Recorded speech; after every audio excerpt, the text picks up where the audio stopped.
kerana kita masih lagi dikurniakan nikmat kehidupan, kesihatan dan taufik dan hidayah, sehingga kita mampu menghantarkan jasad kita ke rumahnya pada malam ini.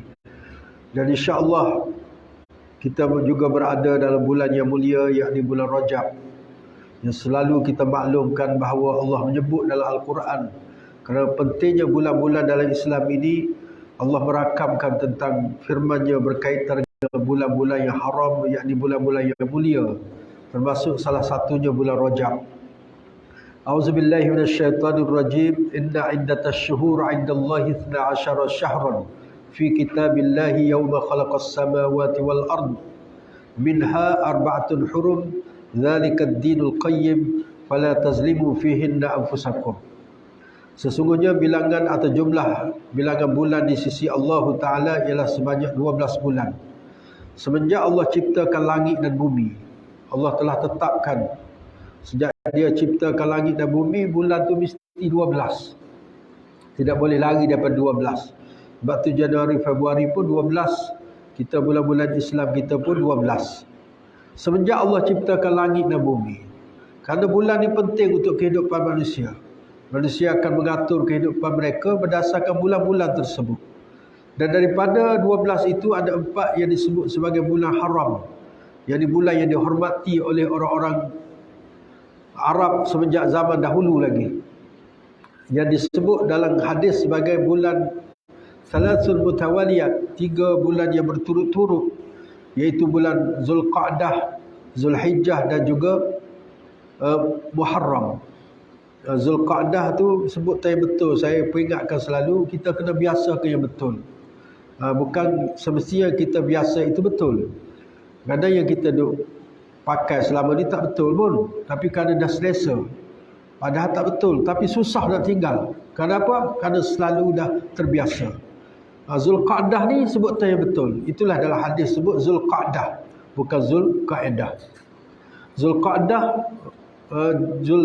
Zulhijjah dan juga Muharram. Itu yang berturut-turut. Adapun yang tidak berturut ialah bulan Rajab lah. Bulan Rajab ni juga bulan haram. Jadi orang Arab jahiliah mereka ni menghormati bulan-bulan tersebut. Mereka tak akan berperang. Kalau takdir mereka nak berperang pun, mereka akan anjakkan bulan tu. Contoh mereka nak sangat berperang bulan Rajab, bulan ni Rajab tak jadi, bulan depan. Sehingga kadang-kadang haji menjadi lambat. Mereka melambat-lambatkan bulan-bulan kerana Zulqa'dah, Zulhijjah tu bulan haji. Ini cara mereka. Mereka rubah kerana mereka hormat bulan tersebut.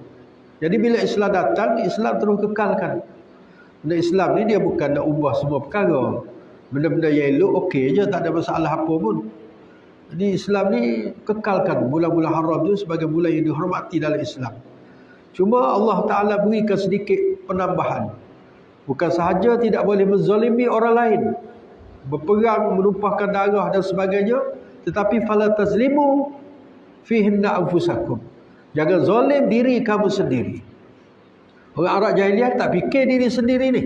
Mereka fikir jangan zalim orang lain je. Islam cakap bukan setakat orang lain tak boleh, diri sendiri pun tak boleh. Kalau diri sendiri tak boleh, orang lain lagilah tak boleh. Maka apa maksud tidak boleh menzalim diri sendiri dalam bulan-bulan yang mulia ini? Iaitu tidak melakukan dosa kepada Allah SWT. Kerana ulama kata dosa-dosa yang dilakukan dalam bulan-bulan yang mulia ini, dia akan besar berbanding dengan bulan-bulan yang lain. Sama juga ibadat yang kita lakukan lebih besar berbanding bulan-bulan yang lain. Sebab tu Nabi banyak berpuasa bulan Rajab. Adapun pahala-pahala puasa tu tak ada dalam hadis sahih. Saya tengok dalam setengah buku-buku yang ditulis, dia sebut pahala hari pertama sekian, pahala orang puasa 2 hari sekian, itu tak ada. Kan kita tak perlulah, bila Nabi tak sebut, jangan kita nak sebut. Sebab pahala-pahala ni tak boleh reka. Dia benda tauqifi, yang terhenti pada nas. Kalau tak ada nas, Al-Quran dan hadis, tak ada siapa boleh reka pahala. Tok guru mana pun tak boleh. Kalau kelebihan yang dia perolehi secara peribadi, pengalaman dia okey. Saya baca Fatihah baru ni, saya alhamdulillah penyakit saya baik. Itu pengalaman peribadi. Itu tak apa. Tapi untuk menentukan secara pasti, baca Fatihah sekian-sekian dapat tak boleh. Nabi sendiri pun tak boleh. Kecuali diberitahu oleh Allah Subhanahu Wa Taala dalam bentuk wahyu pada Nabi. Nabi bolehlah sebab dia wahyu. Ada pun orang lain tak boleh. Maka tak adalah pahala-pahala, bukan tak ada pahala puasa, tak ada pahala seperti yang digembar-gemburkan. Macam juga bulan Rajab, orang kata di dalam syurga nanti ada sungai bernama Rajab, itu palsu. Rajab adalah bulan Allah, pun palsu. Dan ada yang terlalu dhaif, yang langsung tidak boleh diriwayatkan kecuali mencerita kedhaifannya. Adapun berbuat banyak ibadat dalam bulan Rajab sangat-sangat digalakkan. Kerana dia bulan yang mulia, satu. Yang kedua, dia tak lama lagi nak menyambut Ramadan sebagai persediaan kita. Kalau kita dah tahu Ramadan tu itu je ibadatnya, tarawihnya, baca Qurannya. Apa yang kita dah biasa buat, dia akan terkekal dalam bulan Ramadan nanti. Dia tak boleh berlakon Ramadan itu tu. Walaupun tuan-tuan bersemangat bagai nak rak pada waktu hari pertama Ramadan, kononnya khatam Quran begini-gini, tapi kalau tuan-tuan tak buat awal-awal ni, dia tak akan dapat jadi seperti yang kita nak tu. Dia kena bermula dah sekarang ni. Solat berjemaah bersama. Kalau buat juga, lepas Ramadan dia akan tinggal balik biasa. Macam itulah biasanya. Tapi kalau kita dah konsisten beramal, berlatih bulan Rajab, Syaban nanti, insya-Allah kita akan dapat kekalkan momentum tu dalam bulan Ramadan nanti. Jadi kita cubalah untuk memperbanyakkan amal, menjauhkan maksiat dan dosa dan sebagainya. Amal tu terpulanglah. Puasa sunat, baca Quran, qiyamul lail, sedekah, apa-apa saja, menolong orang, sebarang amalan kita perbanyakkan. InsyaAllah pada hari ini, malam ni saya rasa ayat ke-19 A'udzubillahi minasyaitonirrajim. Awalam yarau ila at-tayri fawqahum saffatin wa yakbidn ma yumsikuhunna illa ar-rahman innahu bikulli syai'in basir. Ini ayat yang kita nak baca pada malam ni. Cuma saya nak sentuh tajwid sikitlah. Mungkin saya tak ingat dah sentuh ke tidak. Dia kena baca wa yakbidn. Dia kena berhenti dengan nun Tak boleh wa yakbid. Kalau wa yakbid berhenti dengan dha. Nun dah hilang dah.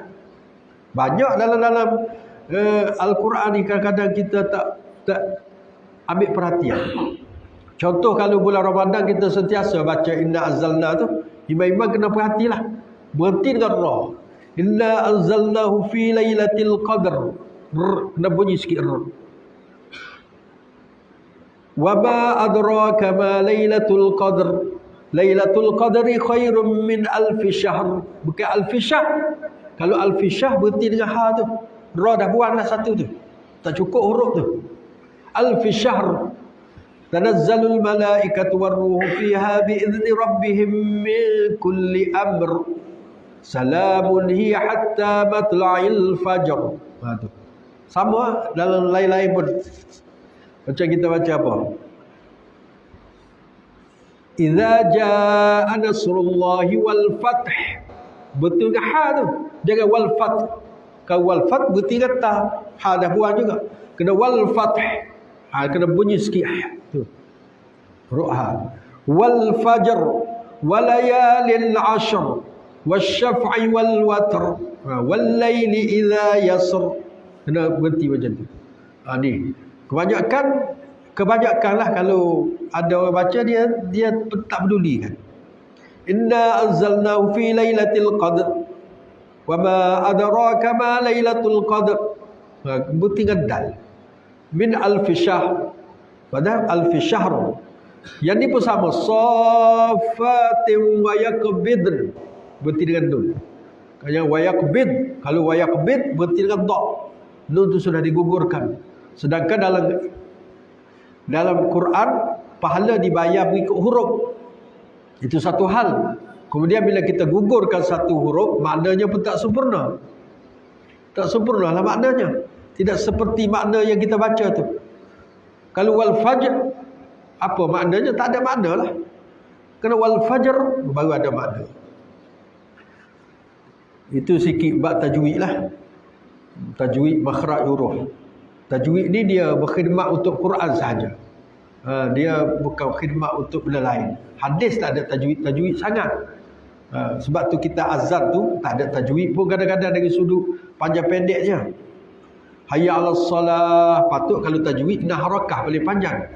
Tapi kalau orang azan ikut Bilal lah, dia panjang umur, dia panjang nafas, panjanglah dia punya bacaan tu.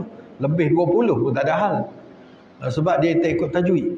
Cuma as-salatu khairum minan naum tu boleh baca dua. Nak baca panjang boleh, baca pendek boleh. As-salatu khairum minan naum, dua harakah. As-salatu khairum minan naum, panjang. Tapi kebanyakan dia baca pendek sebab naum tu makna tidur. Dia takut kalau panjang lagi panjang kawan tu tidur.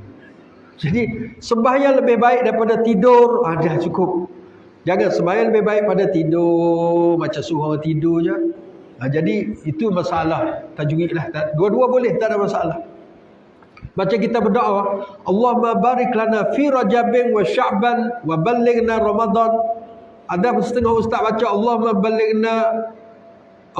barik lana fi Rajaba wa Sya'ban, baca bari atas Rajaba. Rajabin tepat, Rajaba tidak salah. Nak selamat matikan terus fi Rajab, memang confirm selamat. Memang betul lah.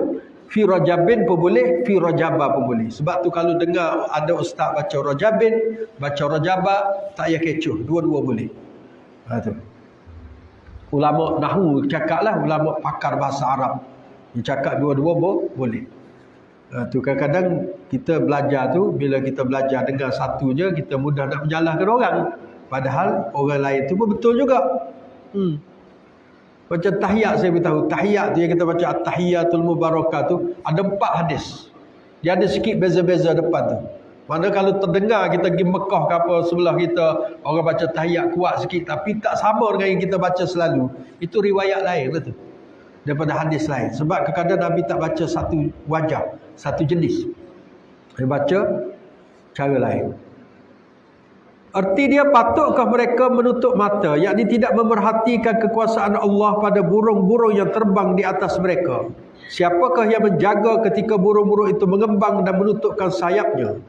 Tidak ada yang menahannya daripada jatuh, melainkan Allah Subhanahu Wa Taala yang Maha Pemurah. Sesungguhnya Ia Maha melihat serta mengetahui akan tiap-tiap sesuatu. Ayat sebelum ni Allah menyebutkan Dia menghancurkan golongan kafir. Ayat tu lebih menakutkan. Biasalah Al-Quran kemudian dia bawa ayat menenangkan.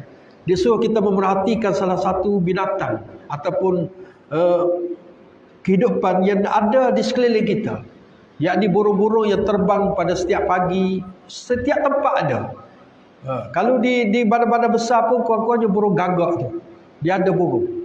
Burung tu boleh terbang. Tuhan kata, kamu tak perhati ke? Macam mana dia boleh relax je terbang tanpa jatuh sikit abut dia terbang tu, boleh melancar dengan lajunya. Sedangkan kalau tengok ada binatang, ada hidupan yang sama dengan burung, tapi dia tak boleh terbang. Contoh ayam tak boleh terbang tinggi, terbang sikit-sikit boleh lah. Itik boleh lah terbang, tapi tidaklah seperti burung. Burung ni boleh terbang dengan laju, dengan tinggi, dengan lamanya tanpa jatuh. Ini tanda kekuasaan Allah. Sedangkan kita dah tengok lama dah burung ni. Tapi kerana kita tak baca Quran, kadang-kadang kita buat dak je. Rasa macam biasa je. Sebenarnya ada satu pengajaran yang boleh kita lihat. Yang menyebabkan tak jatuh burung tu bukan kerana kehebatan dia. Bukan Allah nak cerita burung tu hebat. Allah nak cerita bagaimana Allah yang Maha Pemurah itu yang menahan burung supaya tidak jatuh. Situ. Sebab tu dalam Islam, dalam Quran, semua ayat-ayat yang menceritakan tentang sains ke tentang apa, dia bukan nak fokus sains itu sangat. Dia nak fokus tentang kekuasaan Allah. Supaya orang nampak hebatnya Allah Subhanahu Wa Taala ni. Ciptakan langit, bumi. Bukan kita nak kagum dengan langit, bumi dan apa semua tu tanpa kita melupakan siapa pencipta tu. Kalau dengan langit dan bumi yang hebat kita boleh kagum, pencipta langit dan bumi lagi hebat. Lagi hebatlah. Komputer kita boleh kagum dengan pencipta komputer lagi hebat. Dia boleh buat macam-macam. Tu. Begitu juga Allah Subhanahu Wa Taala. Allah suruh kita tengok dan Allah promosikan namanya Ar-Rahman. yang Maha Pemurah. Allah selalu sebut dalam Quran nama dia Ar-Rahman. Kita baca Fatihah pun Bismillahirrahmanirrahim. Kalau mazhab yang tak ada baca basmalah, ada mazhab tak ada basmalah. Macam kita pergi kat Mekah mazhab Ambali, dia terus alhamdulillah. Tapi ada juga Ar-Rahmanir-Rahim. Ayat kedua tu. Walaupun bismillah bagi dia tu tidak termasuk Fatihah. Bahkan tak sunat baca pun ada setengah mazhab.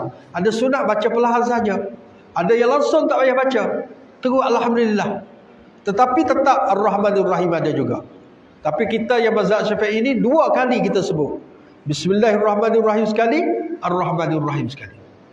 Kalau nama ni sangat penting, Allah Ta'ala sampai ke jadikan rukun dalam Fatihah. Mana penting lah tuan-tuan. Sebab Fatihah ni dia panggil induk kepada Al-Quran, Ummul Kitab, ibu kepada Quran. Quran tu seluruh isi kandung Quran duduk dalam Fatihah.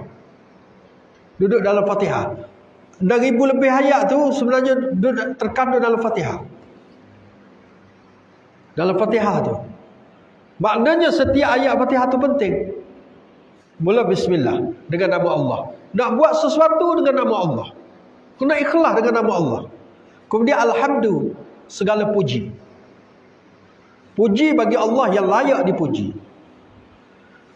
Dan puji ni tuan-tuan, Allah ni sama ada dia beri ke kita kena puji, dia tak beri pun kepuji.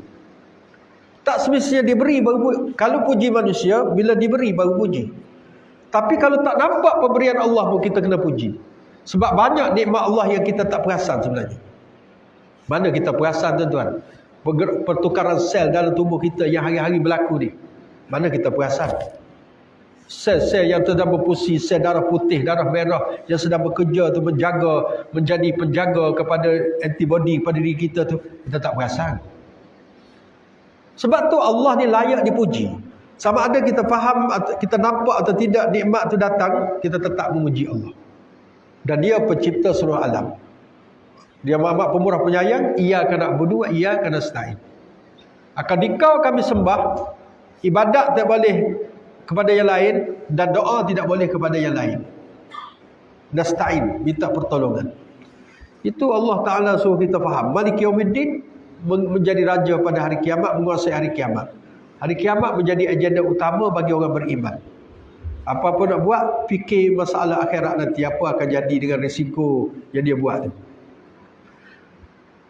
Maksudnya, tidakkah kamu perhatikan burung yang mengembang dan mengepakkan sayap, mengatukkan sayap itu boleh terbang? Kerana Allah yang bersifat Ar-Rahman yang menahan kuasa tersebut. Dulu ada seorang saintis Islam nama Ibn Firnas. Ibn Firnas ni orang yang pertama sekali terbang. Mula-mula sekali terbang untuk payung terbang. Dia buat baju, dia macam sayap daripada kain sutera. Kemudian dia naik atas menara masjid di sebuah masjid di Cordoba, Spanyol. Dia pun terbang. Ramai orang tengok masa tu. Dia terbang, penerbangan dia tu memanglah tidak berjaya sepenuhnya macam sekarang. Tetapi dia mendapat berada di awang-awangan lebih kurang beberapa minit. Walaupun dia terjatuh dan cedera. Ini kali pertama orang terbang, bukan orang barat. Ibn Firnas.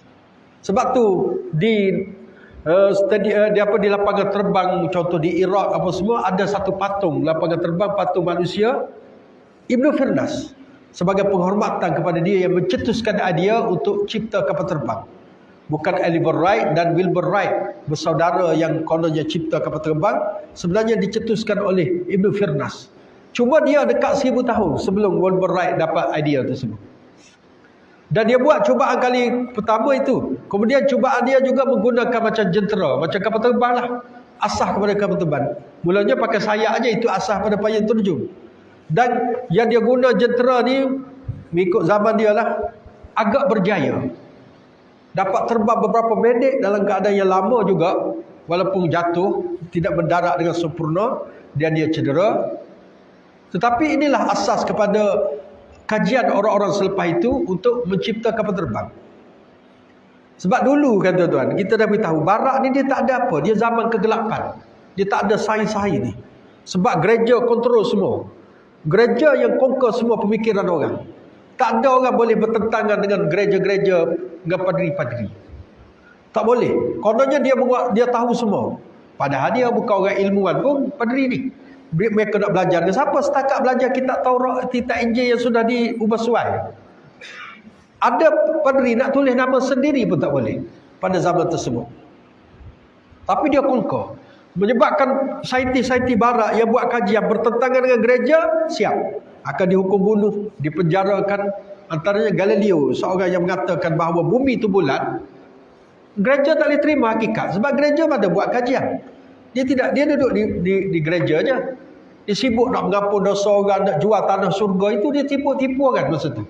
Akhirnya ramai ulama-ulama, saintis-saintis daripada barat ni terpaksa pergi ke negara-negara umat Islam. Antaranya Sepanyol yang paling dekat, nombor satu Andalusia dan negara-negara lain. Mereka belajar dengan orang-orang Islam ni. Dan bila mereka bawa balik, mereka bawa ilmu tersebut. Sebab tu mereka sebut slang saintis-saintis Islam dengan nama mereka.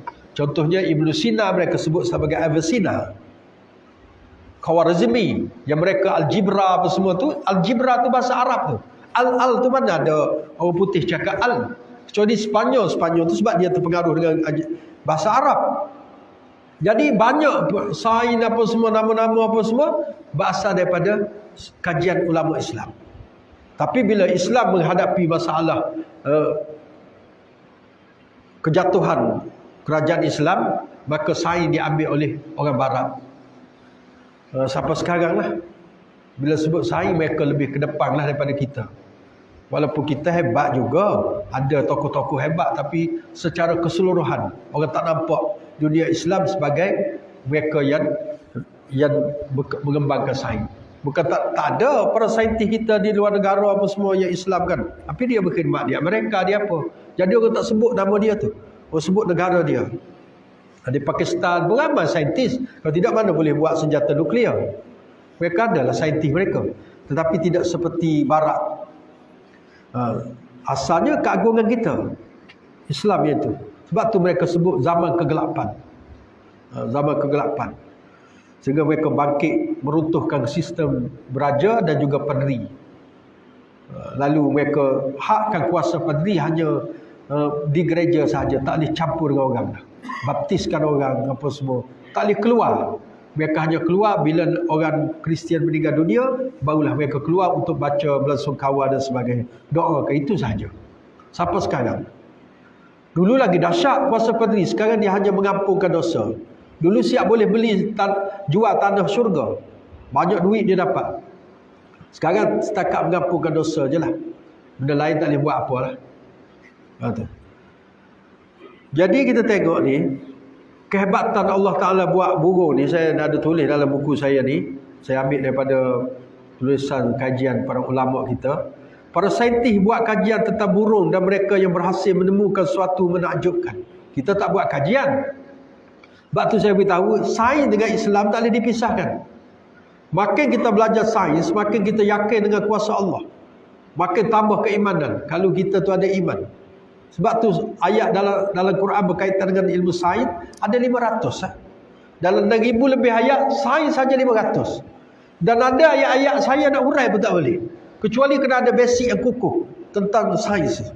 Contohnya berkaitan dengan angkasa. Ada ayat-ayat sains dalam Quran berkaitan angkasa. Tapi saya nak sebut dia punya istilah-istilah pun sudah faham. Saya ada baca buku tu. Yang tulis oleh pensyarah UKM apa semua tu. Tapi dia punya saintifik dia lebih lah. Kalau dia hurai baru kena. Setakat yang biasa-biasa ni boleh lah. Yang biasa-biasa. Tapi yang dalam-dalam yang berkaitan dengan sains angkasa tu sangat rumit sikit untuk difaham, dan juga kecuali mereka yang mendalami itu. Tapi setakat untuk biasa-biasa tu boleh, semua boleh faham. Jadi dalam Quran ada 500 lebih ayat sains ni. Sebab tu budak-budak kita pelajar sains yang bijak-bijak tu, dia kena kaji Quran dah, supaya dia dapat dakwahkan. Macam Dr. Abdul Majid Zindani tu yang duduk dekat Yaman tu, dia ni doktor, dia ahli farmasi, dia sains jugalah. Di Yaman tu dikuasai oleh komunis. Komunis kuasai Yaman. Jadi puak-puak komunis ni dia biasalah tak terima agama, murtad belaka puak dia kebanyakan. Jadi macam mana nak tarik semula puak-puak komunis di Yaman yang dah ramai dah rosak akidah orang Yaman ni akibat parti komunis dia ni? Macam mana nak tarik? Kalau guna style pengajian sifat 20 tu, dia tak layan tu. Wujud kidan bakok bermula alam ini dengan tiada, kemudian dalil, dia tak layan semua-semua tu. Ngarut dia kata tu, falsafah. Dia tak layan. Nak guna secara salaf, pakai ayat Quran terus. Baca Quran, Qul huwallahu ahad. Katakanlah Allah itu esa. Mana ada Tuhan selain pada Allah? Dia Quran pun dia tak percaya. Dia dah lebih kepada komunis kan? Akhirnya Dr. Abdul Majid Zindani memperkenalkan satu modul baru dalam berinteraksi dengan puak-puak ini. Dia tulis kitab At-Tauhid. Kitab Tauhid itu ada 3 jilid, ada terjemahan. Dia bawa ayat-ayat sains saja. Sebab puak-puak ni kalau sains dia percaya. Ayat-ayat sains. Bagaimana awan menurunkan hujan, proses apa semua yang mereka tahu ni. Quran dah sebut 1400 tahun lebih dah. Tentang apa lagi? Ni contoh tentang matahari bergerak apa semua, banyaklah ayat-ayat sains. Dr. Zindani ni keluarkan semua. Menyebabkan ramai orang-orang komunis yang dulu murtad kembali kepada Islam semula. Dan buku yang ditulis oleh Dr. Abdul Majid Zindani itu telah ditandatangani oleh 100 orang ulama di Yaman. Metodologi je tuan-tuan, sifat 20 tu cara Abu Hasan Al-Asy'ari. Sifat 13, sifat 20 Abu Mansur Al-Maturidi. Ada ulama dulu dia guna pengajian salaf terus ambil daripada Quran terus. Itu cara mengaji. Pilihlah yang sesuai dengan mana. Cuma dalam negara kita sifat 20 Maturidiyah tu. Mazhab tiap-tiap kali dalam khutbah sebut kan. Tapi ramai orang kampung tak belajar pun sifat 20. Dia pun tak hafal pun. Tapi adakah kalau tak belajar, tak apa sifat 20, tak sah sembahyang? Tak ada kaitan. Jangan, sebab saya pernah dengar ada seorang ustaz ceramah di sebuah masjid di mana Melaka. Dia kata siapa-siapa yang tak belajar sifat 20, tak apa sifat 20, ibadat dia semua sembahyang tak diterima. Mengarut. Jangan nak mengarut, nak nakutkan orang. Orang kampung mana tahu benda-benda macam tu. Tapi kalau tanya Tuhan ada satu, saya tahu. Cuma nak berbahas sebagaimana perbahasan dalam pengajian sifat 20. Dia tak dapat lah. Tak apalah, ustaz-ustaz ada. Allah ni ada permulaan tak? Tak. Allah memang sediakan. Dia tahu tu. Allah mati tak? Tak. Allah tak mati. Ya, sah lah iman dia tu. Walaupun dia tidak huraikan sebagai tu. Tapi kalau tanya Allah ni, Tuhan ni dulu ada ke? Dulu tak ada. Dia kata saya pun tak yakin. Itu tak masalah lah tu. Sebab itu cara para ulama bawa untuk jadi burung ni Tuhan buat sangat hebat. Ada yang boleh terbang 14,000, 16,000, 22,000 km. Selaju ada yang laju sampai 360 km sejam. Lebih laju daripada kereta kita. Kita kereta naik dekat highway 160 pun, rasa lain macam dah kan, 180. Dia 360. Ada yang boleh terbang tanpa henti selama 20 jam.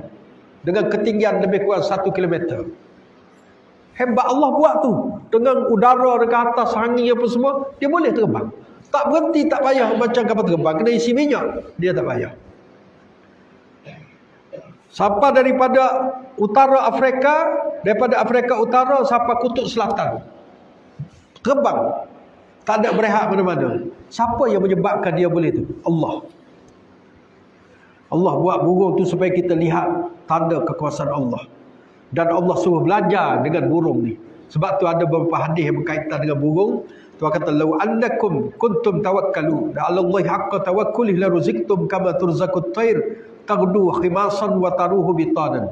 Kalau sekiranya kamu bertawakal kepada Allah dengan sebenar-benar tawakal, nescaya aku akan beri rezeki kepada kamu sebagaimana aku beri rezeki kepada burung-burung yang terbang pada waktu pagi dengan perut yang kempes, kemudian pulang pada waktu petang dengan perut yang kenyang.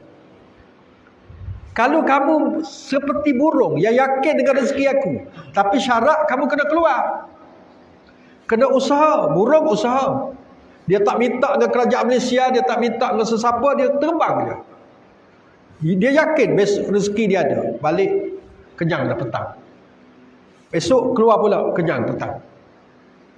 Kalau kamu usaha dan kamu yakin rezeki itu datang aku akan berezeki sebagaimana burung tak pernah tak ada rezeki setiap hari. Burung ni tuan-tuan, binatang yang bukan sombong. Dia tidak sombong, tak kaitkan burung dengan kesombongan. Kecuali burung helang tu nampak dia punya cengih dia sikit kan. Tapi majoriti burung orang tak kaitkan dengan kesombongan. Bukan macam harimau apa semua tu. Dia binatang yang sangat tawaduk kalau kita ambil. Tawaduk, dia tak kacau orang apa semua. Dia tak menyusahkan masyarakat. Dia terbang. Kemudian petang dia balik.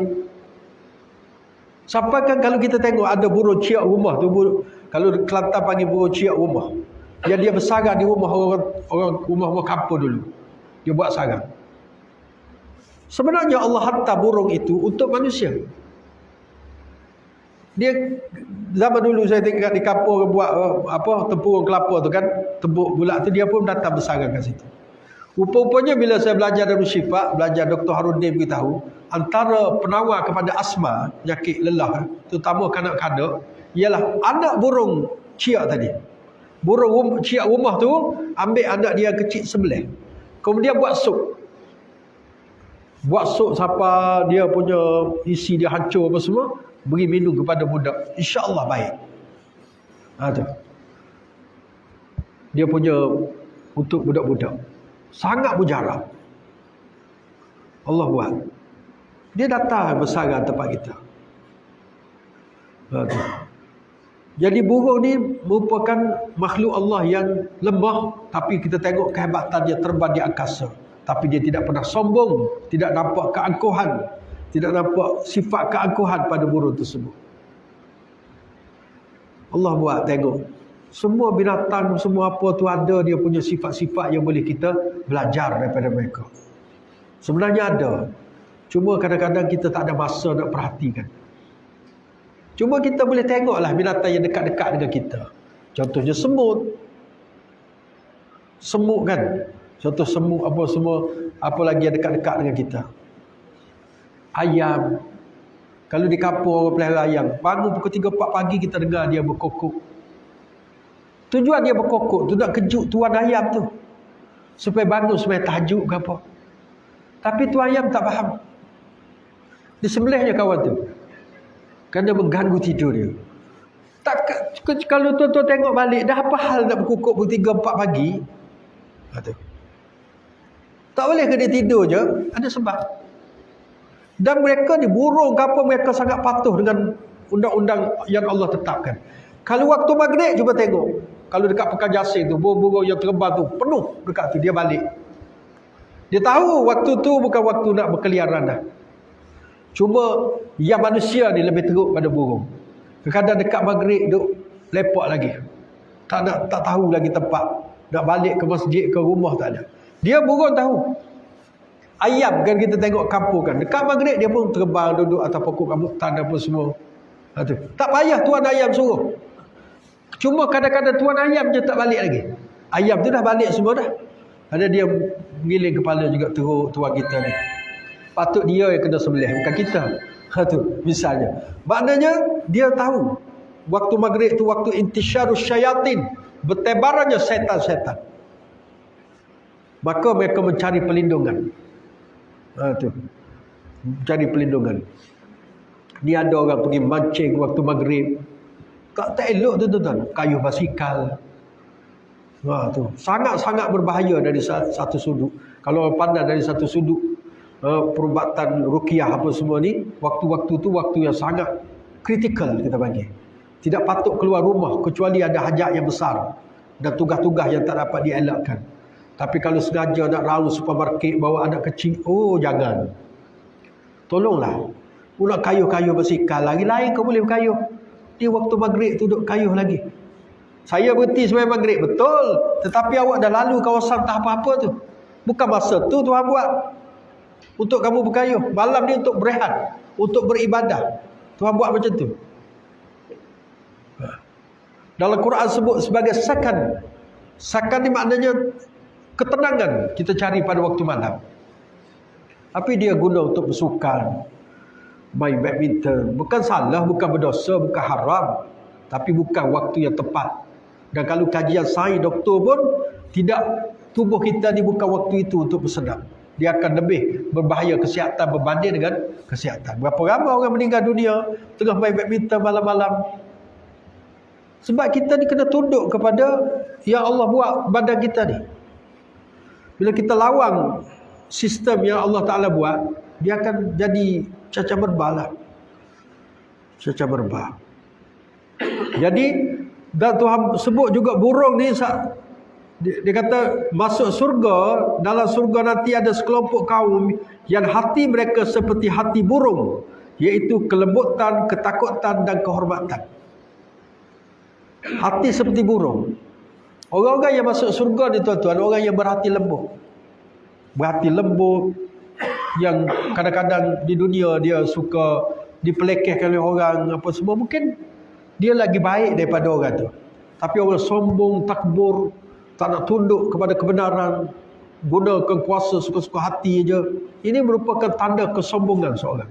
Dan orang ni biasanya tidak akan menjadi penghuni syurga. Sebab Nabi dah sebut, la yadkhulul jannah man fi qalbihi mithqalu zarratin min kibr. Tidak akan masuk syurga orang yang dalam hatinya ada sebesar debu, sebesar zarah perasaan sombong. Lalu sahabat bertanya, adakah kami yang pakai baju cantik-cantik, kasut berkilat-kilat itu sombong? Nabi kata tidak. Innallaha jamilun yuhibbul jamal. Allah itu cantik dan Allah sukakan kecantikan. Nak pakai cantik tak ada masalah. Allah memang cantik. Nak hias rumah, kalau kita kat sekolah, nak hias sekolah, nak hias kelas, tak ada bercanggah langsung dengan Islam, bahkan digalakkan. Tapi sombong, kata Nabi, Nabi memberikan definisi sombong. Al-kibru batarul haq wa ghamtun nas. Kesombongan ialah kamu menolak kebenaran. Orang cakap betul, kamu tolak. Orang cakap betul, kamu pelantingkan orang. Padahal orang tu nak cakap betul. Wa ghamtun nas, dan merendah-rendahkan orang. Semua orang rendah belaka, kamu saja betul. Kamu saja tinggi, hebat. Ini sombong. Sebab tu kata ulama sufi, kalau keluar kamu daripada rumah, kamu kena menganggap bahawa di luar sana ramai orang-orang yang lebih hebat daripada kamu dari segi kebolehan, kelayakan berbanding dengan kamu. Jangan kamu keluar rumah, kamu usul pandang orang ni lebih lekeh pada aku. Kamu kena terus keluar je, kamu rasa di luar sana ramai lagi orang lebih hebat pada aku. Lebih itu, yang aku boleh ambil pengajaran, aku boleh minta tolong dan aku boleh belajar daripada mereka. Allah Ta'ala dia buat ni, manusia ni bukan semua ada kebolehan. Ada orang kampung, dia tak mengaji tinggi, tapi dalam bab-bab tertentu dia lagi cerdik daripada profesor-profesor tu. Dalam bab-bab tertentu lah.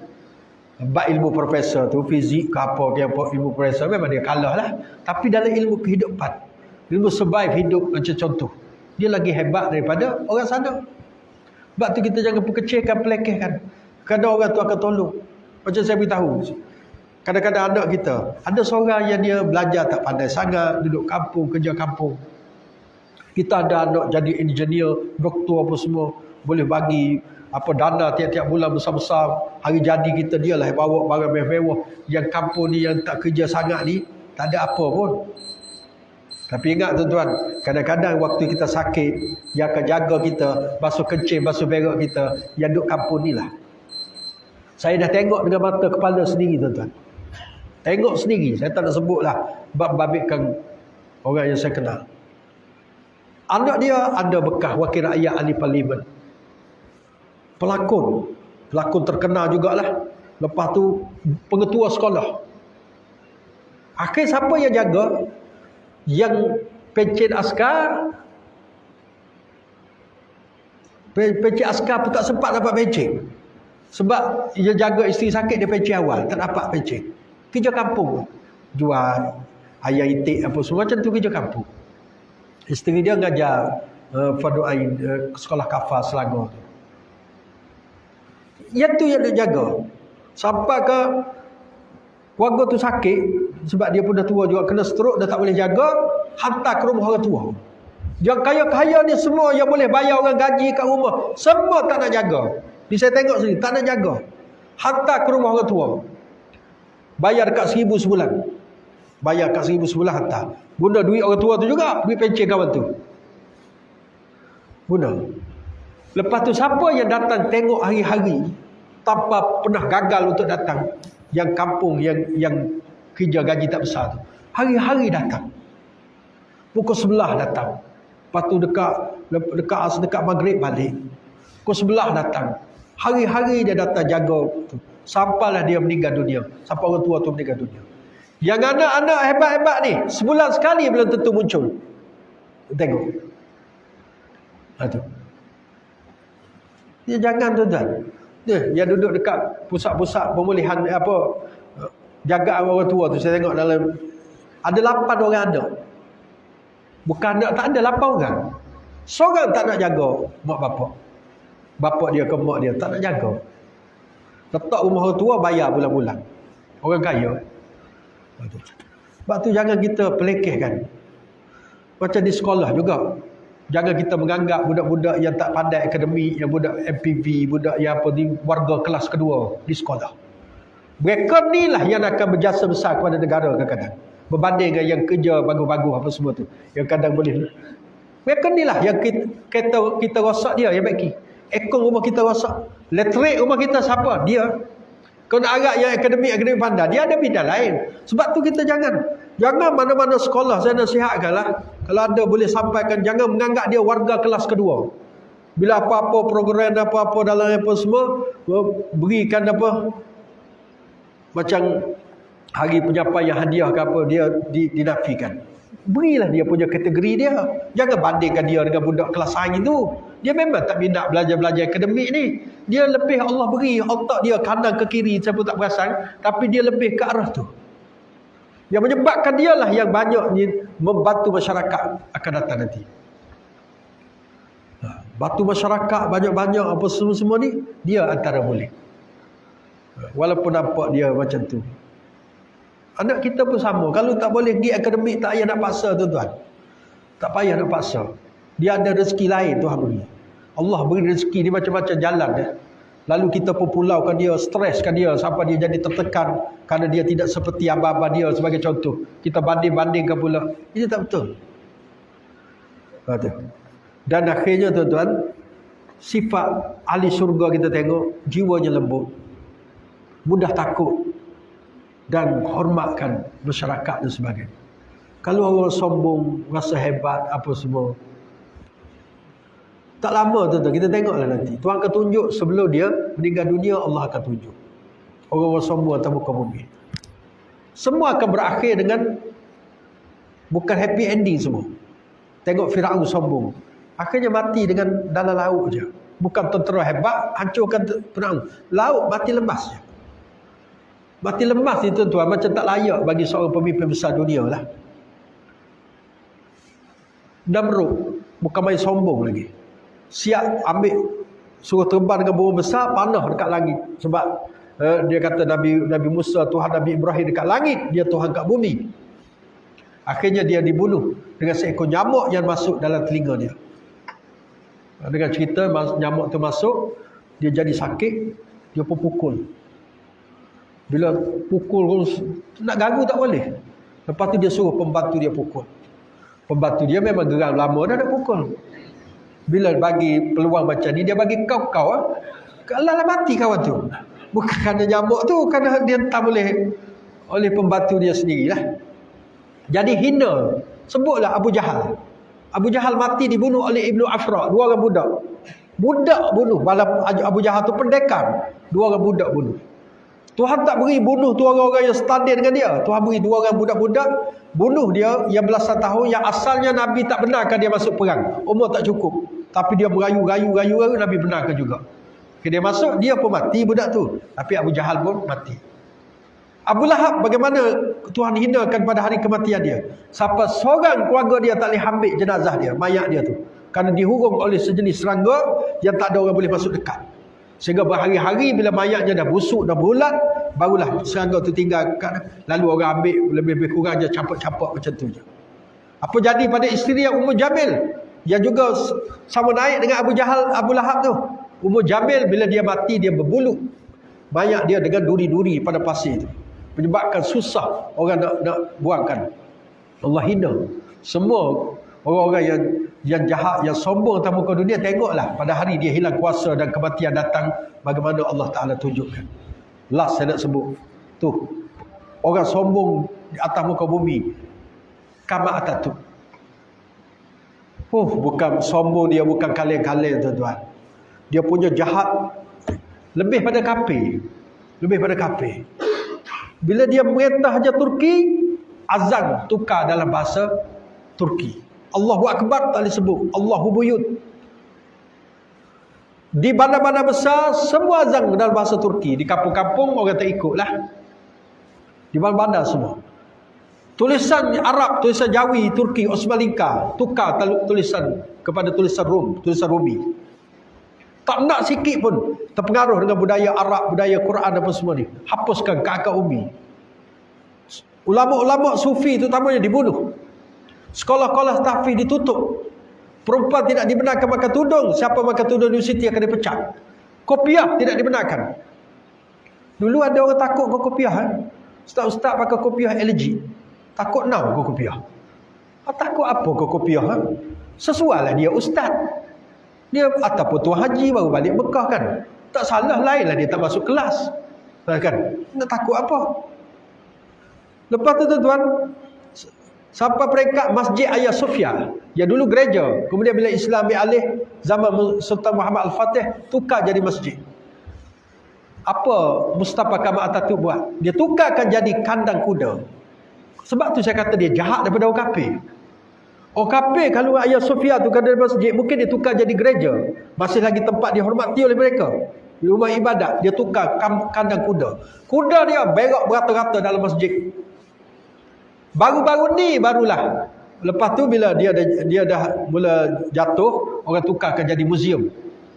Bila naik Erdogan, baru-baru ni lah, beberapa tahun lepas, barulah azan kali pertama dilaungkan pada hari Jumaat di Masjid Hagia Sophia. Ditukar jadi masjid. Solat Jumaat pertama kali didirikan semenjak kerajaan Islam runtuh 1924. Tahun depan 2024 cukup 100 tahun kerajaan Islam runtuh.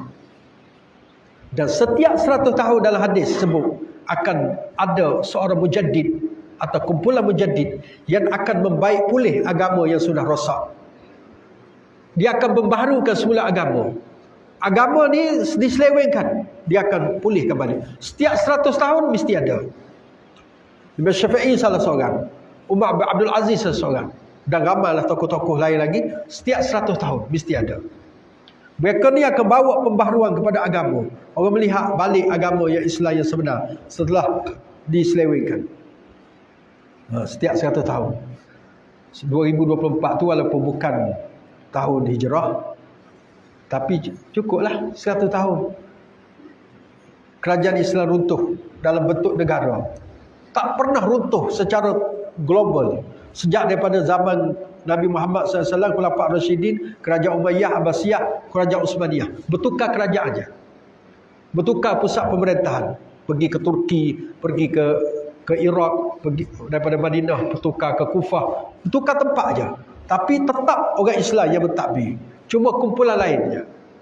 Bila Mustafa Kemal Atatürk, habis langsung. Mungkin akan bangkit semula. Islam akan bangkit. Tengoklah. Islam akan bangkit.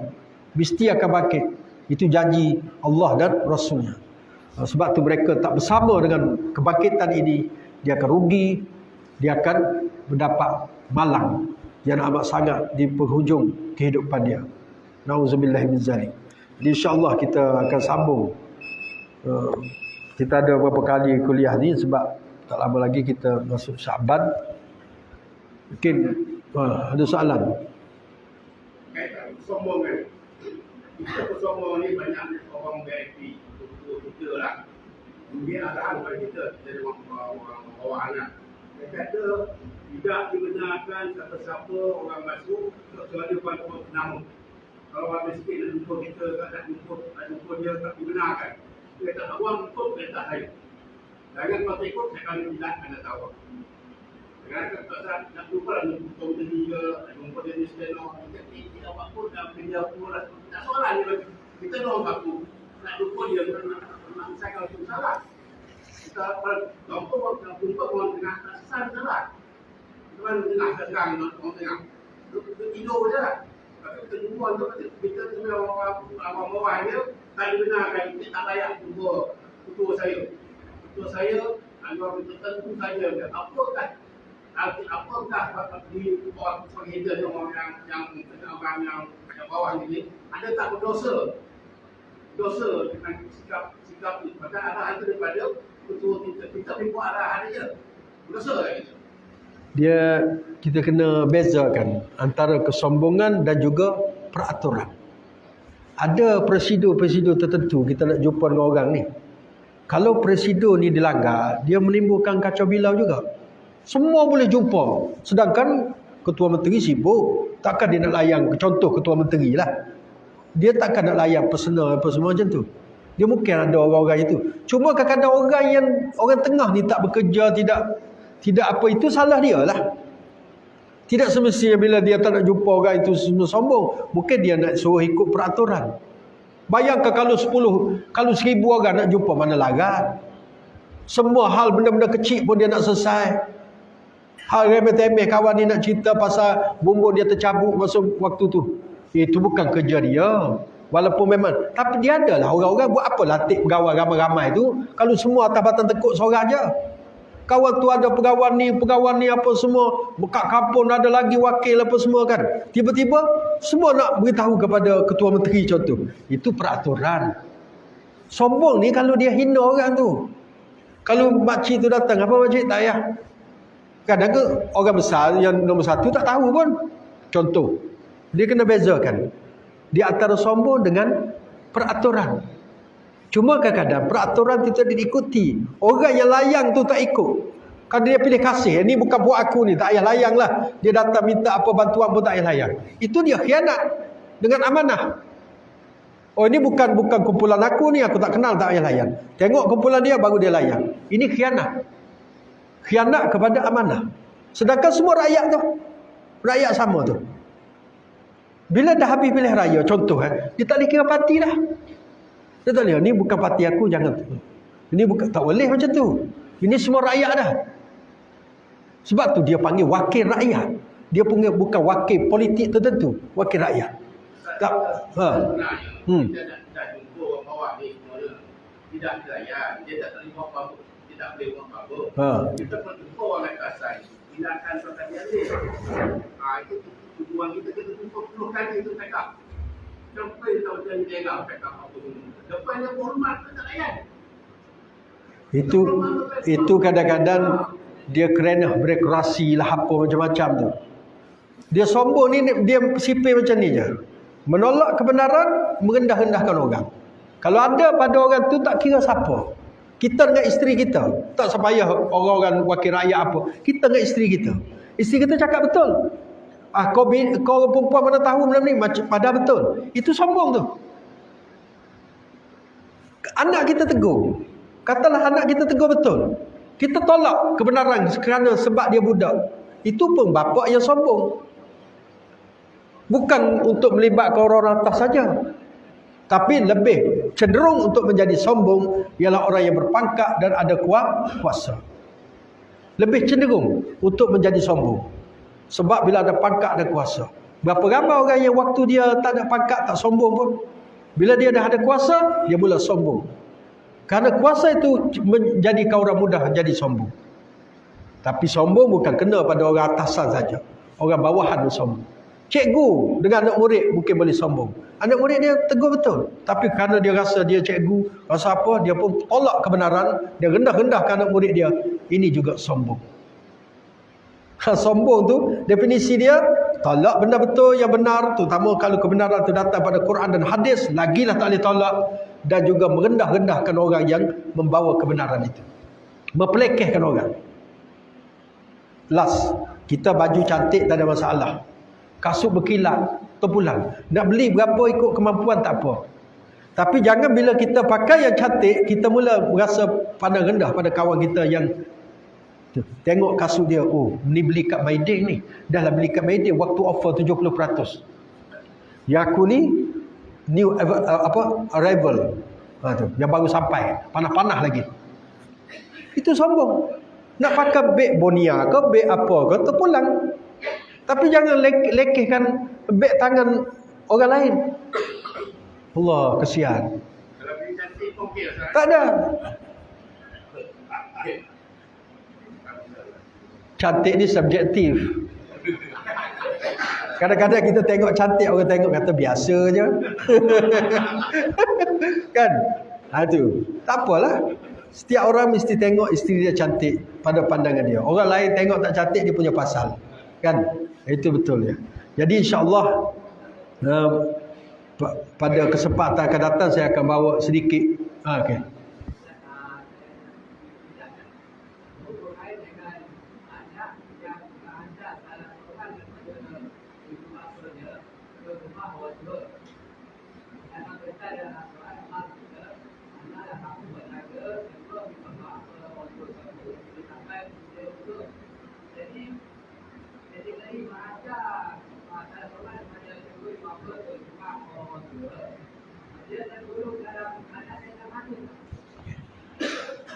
Dia ada dua jenis Ada jenis hantar mungkin ke pusat-pusat pengajian.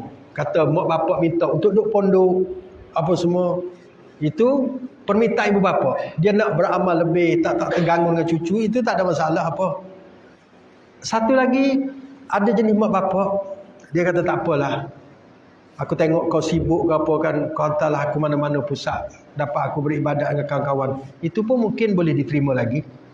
Tapi kalau mak itu memang ada kecenderungan untuk duduk dengan anak dia, memerlukan kasih sayang anak di usia tua, tiba-tiba anak hantar, alasan ni tak boleh diterima. Mak perlukan jagaan dia, kasih sayang dia. Kita tahu mak kita, dia nak ke mana, tapi dia pujuk juga supaya mak dia duduk orang tua untuk menyenangkan kehidupan dia. Makna dia lari daripada tanggungjawab. Sudah tentu ini anak derhaka. Kerana dalam Quran sebut, wala takul lahuma uffin. Jangan kamu cakap kepada kedua-dua kamu, ibu bapa kamu uff. Saya dah beritahu uff satu kalimah yang paling minimum dalam menunjukkan penentangan dan kederhakaan. Tak cakap apa pun. Je. Kata ulama, kalau pun dah kira derhaka, apatah lagi lempang ibu bapa, tengking ibu bapa dan hantar ke rumah orang-orang tua dengan keadaan kita mampu jaga dia. Tapi kalau betul-betul anak tak mampu jaga, betul-betul tak mampu.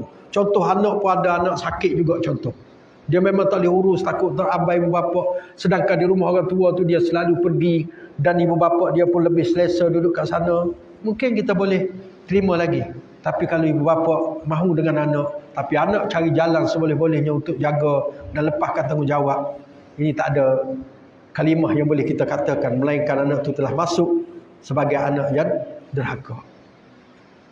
Kalau dia tak mampu betul, atau sebab-sebab yang kukuh dan mak bapak pun boleh terima, dia hantar rumah orang tua dan dia selalu pergi tengok, itu boleh diterima lagi. Mak bapak nak pergi ke pondok, macam kami buka dekat Segamak tu, Warga Emas punya pondok di Tasik Alai, ada dekat 30 orang lebih, semua janda-janda yang dah kematian suami. Kita terima perempuan semua yang kematian suami, dia sendiri nak pergi. Itu tak ada masalah. Anak-anak datanglah sebulan sekali ke seminggu sekali, yang dekat seminggu sekali, yang jauh mungkin sebulan sekali. Dia seronok duduk kat sana, ada bilik setiap orang, kemudian belajar pagi-pagi fardu ain, ada yang tak erti baca Quran, Iqra 1 mula-mula datang, sekarang dah boleh baca Quran. Dia seronok menghabiskan hujung usia hidup dia dengan belajar. Cuti dia balik jumpa anak apa semua. Kadang-kadang anak datang kalau tak cuti. Ini tidak dikira derhaka. Walaupun anak tak bela pun, ibu bapa tu dia seronok dengan keadaan tu. Dan itulah kegembiraan. Kalau di Kelantan pondok-pondok tu, pondok Pasir Tumbuh apa semua tu, ramai orang tua duduk kat situ. Mereka nak cari ketenangan dan sebagainya. Mereka nak beribadat dengan selesa, tak mahu terperangkap. Dan termasuk derhaka juga bukan sekat tengking, menyusahkan ibu bapa. Ibu bapa dah lah tua, dia letak pula anak dia suruh jaga cucu-cucu tu. Kalau letak mak bapak suka, kau datanglah cucu, anak kau ni mak boring lah duduk sini, dapat mak tengok-tengok, itu okey. Ni mak ada urusan dia, tidur kita bebankan. Dah lah tak bagi apa-apa pun. Ini pun dikira menyusahkan ibu bapa. Tak boleh anak-anak buat macam tu. Walaupun mak tak cakap, tak sapa hati, tapi kena ikut, kena faham. Usia dia sudah lanjut. Dia memerlukan saat-saat yang berharga untuk diisi dengan ibadah, dengan cover balik yang dia terlepas dahulu dan sebagainya dalam pengajian ke apa. Maka jangan kita ganggu dia. Kita bahagiakan dia di hujung usia. Jadi itu yang saya dapat jawab lah. Kalau dia sengaja betul, tak boleh. Satu tahun nak kami ambil, bagaimana kita nak kenali urusan Allah Taala itu, yang mana di mana kita maklum ada bangsa saja yang belum pernah membaca Islam, iaitu bangsa Melayu pada kami. Boleh kita tanya? Soalan dia tadi, yang mula-mula tadi. Yang mula-mula tadi saya tak perasan, tak dengar.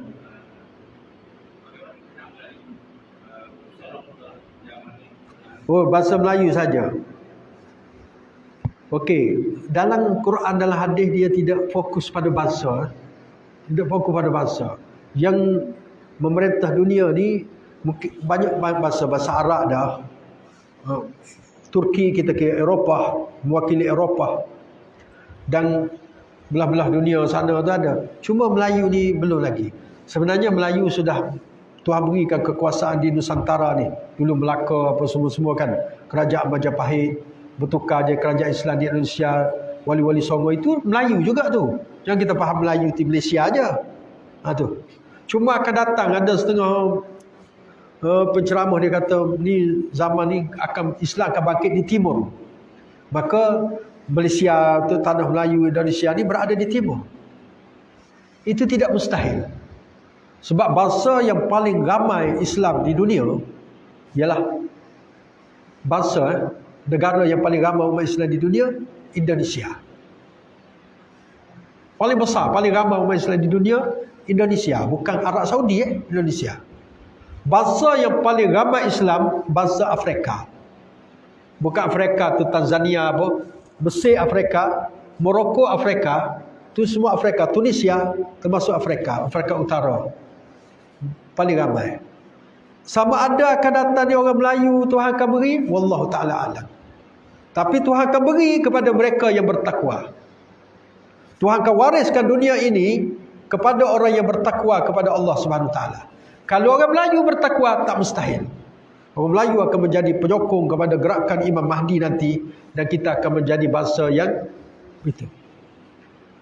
Tapi kalau Melayu sendiri, sekarang kita tengok lambat lagi lah, berpecah berapa kluster.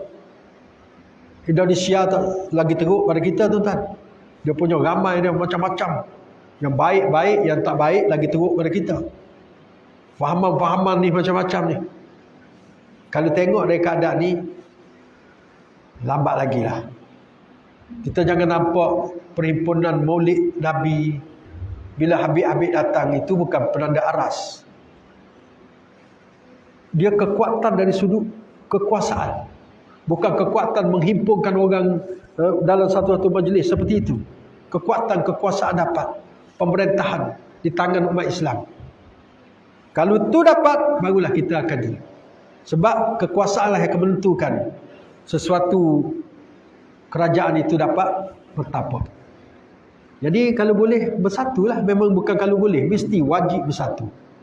Ini kadang-kadang yang ni kumpulan ni tak ada bersatu tu masalah. Jadi tak mustahil. Tak ada hadis kata bukan orang Melayu tak ada peluang, tak ada.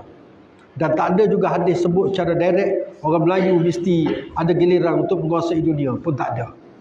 Itu rahsia Allah Subhanahu taala. Tapi yang pastinya Islam akan menang. Mana-mana bangsa yang mendukung Islam, dia akan menang. Islam bukan menang kerana bangsa, Islam menang kerana kita akan menang kerana Islam.